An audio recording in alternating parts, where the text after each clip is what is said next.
Where are we? Lost! We're lost! We've been lost for like 10 minutes now! Oh, just checking. You already asked me that like 3 times now! I just thought maybe we'd be out soon.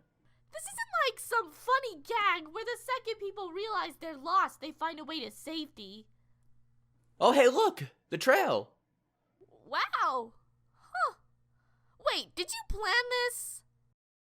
So apparently while being lost in the woods, it might seem like a good idea to keep going further down the trail rather than just taking the path back to before we got lost. Yeah, hindsight's 20/20. So for most of my time in middle school and in the first few years of high school, I was on our school's cross-country team. Mostly because my parents said I had to take a sport, and that one seemed the most appealing to me. Most of the time for training, we'd follow one of two main trails. The first one was a simple trek along the edge of the wooded trail in our park, and the second went far deeper into the woods and up a super steep series of hills us runners refer to as Glass Hill because of the sheer amounts of shattered glass that used to be there. I wish I was joking about that part. In my starting years, we'd almost every day follow the first trail, with the harder trail usually saved for the days before competitions or later on in the season, so I don't have all too much to say about back then. The most notable thing from then was this one time we were running just at the start of the school year. I was just getting back into the whole sport and I wasn't doing so well, so naturally I ended up falling a bit behind on those early practices. But one of those times I ended up really far behind and noticed a shallow patch of grass between the spot I was and the next bend. So, of course, my middle school brain thought it would be a good idea to run through wild forest grass in shorts in the height of bug season. Hey, Colin? What's up with your legs? Yeah, that didn't go so well. Well, let's stop thinking about that painful moment. Let's get to the actual story I named this video after. So a few years later during high school, still in cross country of course, the coach decided to change up our training, and instead of taking the park trail most days, we had to take the glass route every day. It was tough at first, but we eventually got used to it. But one day mid-season, our coach started thinking we need a harder trail again to use on the days before competitions. So he marked out this one new trail for us all to take deep in the forest, and I mean like really far in, basically a mile out at furthest points. The only things coach told us were that we had to take a left just after our normal turn at the hill to start the new route, and that he'd marked all of the wrong paths branching off ours with a flag so that we'd notice them. Okay everyone, when you're on the new trail today, you're gonna see some flags on the split paths. Do not follow the flags. They tell you which way not to go.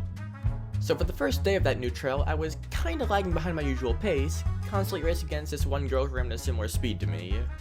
Oh, by the way, we were a co-ed team. Then, about halfway through the course, we came across a split in the road that neither of us was expecting. Which way did the coach say we had to go?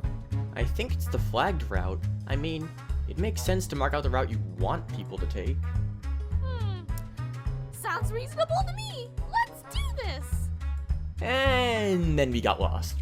At first, we just felt like we were going through the new trail like normal. After all, we hadn't run it before. But after a few minutes, something started feeling off. This trail was far too narrow to race on and senselessly winding. We didn't have a clue what was up with this, but we both still kept our previous belief of flags being right, so we didn't really turn back. We ran for like 5 more minutes before we found an overturned bench cutting off the path.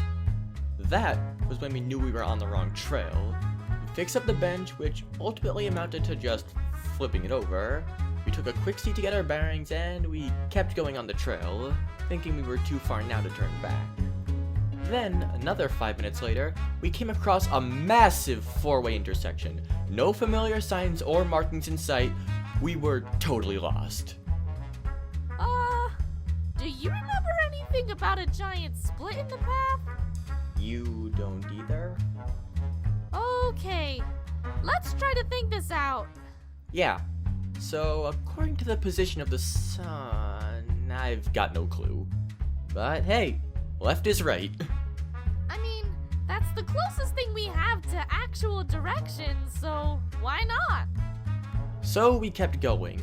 running along a randomly chosen trail in the middle of the woods, despite clearly knowing that the trail behind us would eventually lead to safety. And by now we were trekking along a massive, mud-covered woodland trail that must have been used for trucks or something given the size of it.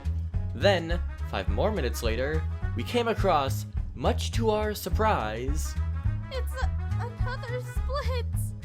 Okay, so by referring to the... Screw it, I'm going left.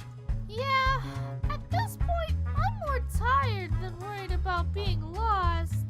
And I think that one of us must have had a really good internal compass, because a few minutes later we were back on the main trail, coming out of the path behind where the coach was waiting for us. And it was then that both of our competitive racing instincts kicked back in. Now, I could probably get away with a suspenseful mystery ending at this point, but where's the fun in that? I'm going to tell you how the run ended. We both approached the finish line, neck and neck as we went. One moment she was ahead, the next I was getting the lead. But then, I had this feeling of pure adrenaline, and I pushed as hard as I possibly could on those last steps. And I lost. Yeah, so it turns out it's actually important to breathe when you're in a sprint. Plus, when someone you're racing against sees you sprint, they're gonna follow suit. Anyways, moral of the story is just follow Mage logic and go left. It somehow worked literally only once for me, so that's good enough. No, but seriously, the two of us actually had a really fun time being lost in the woods. We never were close to each other, but we trusted each other enough as peers to know we both make it out fine. And because of that, we were actually able to have a short time where we could just get away from all the things that stress us out and have a fun jog and just talk. That line was not right. Let's just go. I do what I want. I'm Laddi. I'm just gonna go right now. Bye. Thank you so much, Laddi, for being a guest voice on this episode. And of course, thanks to all of you out there watching. I'm definitely hoping to see more of you all soon.